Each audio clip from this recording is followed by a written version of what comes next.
रहमानिर्रहीम। अस्सलाम वालेकुम नाजरीन, आज हम उज़ैर नाम का मायनी, लकी नंबर, मुआफ़िक दिन, मुआफ़िक पत्थर और मज़ीद मालूमात के बारे में जानेंगे। अगर अभी तक आपने चैनल को सब्सक्राइब नहीं किया तो चैनल को सब्सक्राइब करें। जज़ाकल्लाह। उज़ैर के मुख्तलिफ मायनी हैं। अनजान, नावाकिफ़, बहाना करने वाला। हरूफ इसके 4 हैं।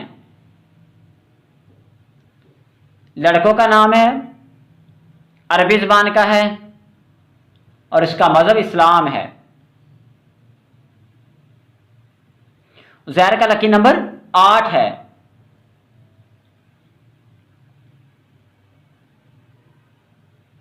मुआफ़िक दिन जुम्मा और हफ्ता। मुआफ़िक रंग नीला, बनफशी और काला है। मुआफ़िक पत्थर नीलम। मुआफ़िक दातें लोहा। आप जिंदगी की बारीकियों को जानना चाहते हैं, आप जिंदगी के हर पहलू को समझना चाहते हैं जो कि नामुमकिन है, और कोशिश करते हैं नामुमकिन को मुमकिन बनाने की। मज़ीद मालूमात के लिए हमारी वेबसाइट का विजिट करें, वीडियो को लाइक करें, शेयर करें। अल्लाह ताला आपको खुश रखे।